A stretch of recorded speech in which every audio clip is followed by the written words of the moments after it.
তৰাদুবি শাখা কবি সন্মিলনৰ শপত গ্ৰহণ আৰু কবি সন্মিলনৰ সামৰণি। কাৰ্বি আংলং জিলা কবি সন্মিলনৰ অন্তৰ্গত তৰাদুবি শাখা কবি সন্মিলনৰ শপত গ্ৰহণ আৰু কবি সন্মিলন অনুষ্ঠানটো আজি দিনজোৰা কাৰ্যসূচীৰে পাৰ্বত্য জিলা পশ্চিম কাৰ্বি আংলং জিলাৰ অধীনস্থ তৰাদুবিস্থিত মহিলা সমিতিৰ কাৰ্যালয়ত অনুষ্ঠিত কৰা হয়। এই উপলক্ষে পুৱা 10 বজাত এখনি সভা অনুষ্ঠিত কৰা হয় আৰু সভাত সভাপতিত্ব কৰে তৰাদুবি অঞ্চলৰ বিশিষ্ট সমাজসেৱক অম্বিৰাম দাৰফাঙে আৰু সভাত মুখ্য অতিথি হিচাপে উপস্থিত থাকে সদৌ অসম কবি সন্মিলনৰ কেন্দ্ৰীয় সন্মিলনৰ সম্পাদক কৃষ্ণ দৈমাৰী, কেন্দ্ৰীয় সন্মিলনৰ সদস্য প্ৰদীপ কুমাৰ বৰা। সভাত বিশিষ্ট অতিথি হিচাপে উপস্থিত থাকে কাৰ্বি আংলঙৰ জিলাৰ কবি সন্মিলনৰ উপসভাপতি বিদ্যাৰাম সিংনাৰ, কোষাধ্যক্ষ মুলান চন্দ্ৰ লস্কৰ, হাওৰাঘাট শাখা কবি সন্মিলনৰ সভানেত্ৰী কল্পনা বৰা, তৰাদুবি শাখা কবি সন্মিলনৰ সভাপতি মীনাৰাম বৰা, উপসভাপতি দীপক বৰা আৰু খগেন দাৰফাং আৰু শাখাৰ প্ৰাক্তন সভানেত্ৰী মঞ্জুৰী চেত্ৰী, উপদেষ্টা বাপন ক্ৰ, জেমছ টিমুং, বিশিষ্ট সমাজসেৱক দেওৰাম টিমুং আৰু যুৱ কবি নাৰায়ণ ভাণ্ডাৰী, বিশিষ্ট কবি অলকা বাথাৰী আৰু তৰাদুবি শাখা কবি সন্মিলনৰ প্ৰচাৰ সম্পাদক নাৰায়ণ বৰুৱা প্ৰমুখ্যে বৃহত্তৰ তৰাদুবি অঞ্চলৰ নবীন প্ৰবীণ কবিসকল। আৰু সভাৰ প্ৰাক মুহূৰ্তত বন্তি প্ৰজ্বলন কৰে হাতীমৰা প্ৰাথমিক বিদ্যালয়ৰ অৱসৰপ্ৰাপ্ত প্ৰধান শিক্ষক কান্ত ইংটিয়ে। তৰাদুবি শাখা কবি সন্মিলনৰ সম্পাদিকা কল্পনা দেৱীয়ে ধৰা সভাত আদৰণি ভাষণ প্ৰদান কৰে সদৌ অসম কবি সন্মিলনৰ কেন্দ্ৰীয় সন্মিলনৰ সম্পাদক কৃষ্ণ দৈমাৰীয়ে। ইয়াৰ পিছতে নৱগঠিত তৰাদুবি শাখা কবি সন্মিলনৰ সভাপতি সম্পাদককে ধৰি সদস্যসকলক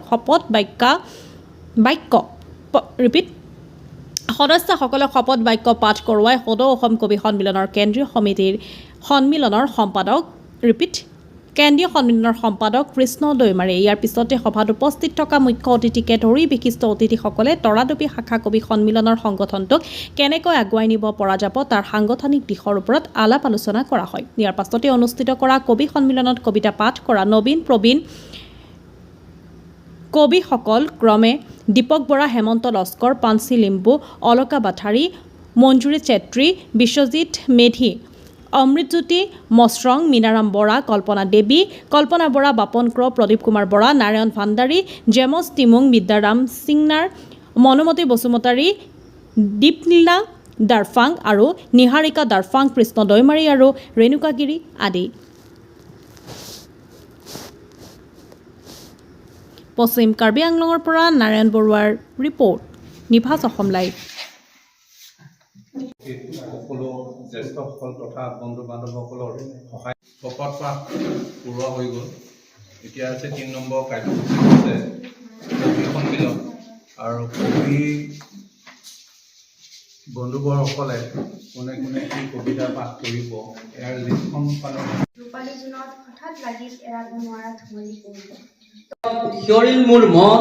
অৰুণ দেৱতাই মিচিকা হাঁহেৰে আদৰিলে দিশ। ইজনলৈ ঠেলি দিয়ে, সি আকৌ ঘূৰি আহি সাৱটি ধৰে ইজনক।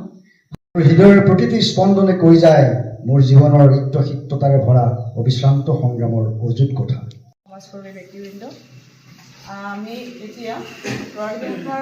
বৰ্তমানৰ সভাপতি শ্ৰদ্ধাৰ মীনাৰাম বৰাক দেখিছোঁ মই ইয়াত যিকেইজন কবিতা পাঠ কৰিছে তেখেতসকলে বহুত দিনৰ পৰা কবিতা লিখিছে কিন্তু মঞ্চ পোৱা নাই, সেইখিনি মোৰ অনুভৱ হৈছে। আৰু কথাৰ কবি ৰাম গগৈদেৱৰ আজি 8 জুন তাৰিখে সদৌ অসম কবি সন্মিলনৰ অন্তৰ্গত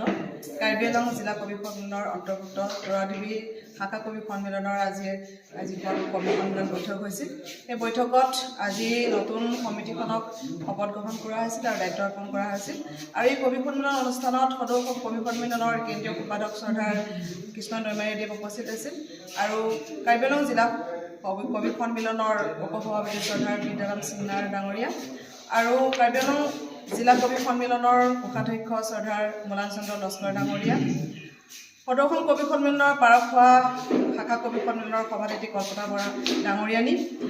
আৰু সদৌ অসম ৰাজ্যিক সাধাৰণ পৰিষদৰ সদস্য শ্ৰদ্ধাৰ প্ৰদীপ কুমাৰ বৰাদেৱ আৰু লগতে আমাৰ তৰাদুবি কবি সন্মিলন শাখাৰ সভাপতি মীনাৰাম বৰা, লগতে শাখাৰ সদস্যসকল আৰু এই অঞ্চলৰ যিসকল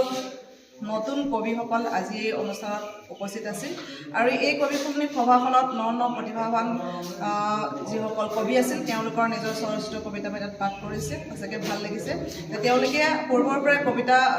লিখি আহিছে কিন্তু তেওঁলোকে সেইটো পাঠ কৰিবলৈ এটা মঞ্চ পোৱা নাছিল আজিৰ তৰাদেৱী শাখা কবি সন্মিলনৰ উদ্যোগত যিখন কবি সন্মিলনী সভা ইয়াত অনুষ্ঠিত কৰা হ'ল সেই সভাত তেওঁলোকে এখন মঞ্চ পালে তেওঁলোকৰ সুন্দৰ সুন্দৰ কবিতাবোৰ আমি শুনিব পাই আনন্দিত হ'লোঁ আৰু অনাগত দিনত তেওঁলোকৰ পৰা আমি কবিতা তেনেদৰে শুনিবলৈ পাম তেনেকুৱা মঞ্চবোৰ আমি দি যাবলৈ চেষ্টা কৰিম আৰু আজি তৰাদেৱী কবি সন্মিলনী শাখাৰ যি কবি সন্মিলন অনুষ্ঠান সেই অনুষ্ঠানত কেন্দ্ৰীয় জিলা আৰু শাখাসমূহৰ পৰা আৰু লগতে তৰাদেৱীৰ যিসকল গণ্যমান্য ব্যক্তি ইয়াত আহি উপস্থিত হৈছে আৰু বিশেষকৈ সভাপতিত্ব কৰিছে শ্ৰদ্ধাৰ অম্বিৰাম দাৰফাংতে তেওঁলোকে আজি সভাখন চলাই নিয়াত যিখিনি সহায় সহযোগিতা আগবঢ়াইছে সেই সহায় সহযোগিতা আৰু সকলোৰে উপস্থিতিত মই শলাগ লৈছোঁ আৰু আমাৰ এই অনুষ্ঠানটো সফল হৈছে বুলি মই অনুভৱ কৰিছোঁ আজি সদৌ অসম কবি সন্মিলনৰ অন্তৰ্ভুক্ত তৰাদেৱী কবি সন্মিলন শাখাৰ আজি কবিতা পাঠ অনুষ্ঠান এটি আছিল আৰু এই অনুষ্ঠানটিত আজি শপত গ্ৰহণ অনুষ্ঠানো হৈছে আজি এই অনুষ্ঠানটিত উপস্থিত থাকি মই খুব আনন্দিত হৈছোঁ কিয়নো আজি বহুত নতুন নতুন প্ৰতিভাৱান নৱপ্ৰজন্মৰ কবিয়ে আজি কবিতা পাঠ কৰিছে আৰু তেওঁলোকৰ ভৱিষ্যত মই দেখিছোঁ আশা ৰাখিছোঁ এই কবিসকল আমাৰ এই তৰাদেৱী শাখাৰ জৰিয়তে তেওঁলোক আগবাঢ়ি যাওক আমাৰ কবিতাৰ জগতলৈ আৰু আশা ৰাখিছোঁ এই তৰাদেৱী শাখাটো এটা জাকত জিলিকা শাখা হৈ উজ্জ্বলি উঠক আৰু ভৱিষ্যতলৈ আমি আমাৰ নতুন নতুন কবিসকলক লগ পাম বুলি আশা ৰাখিছোঁ আৰু ইয়াৰ সুফল কামনা কৰিছোঁ ধন্যবাদ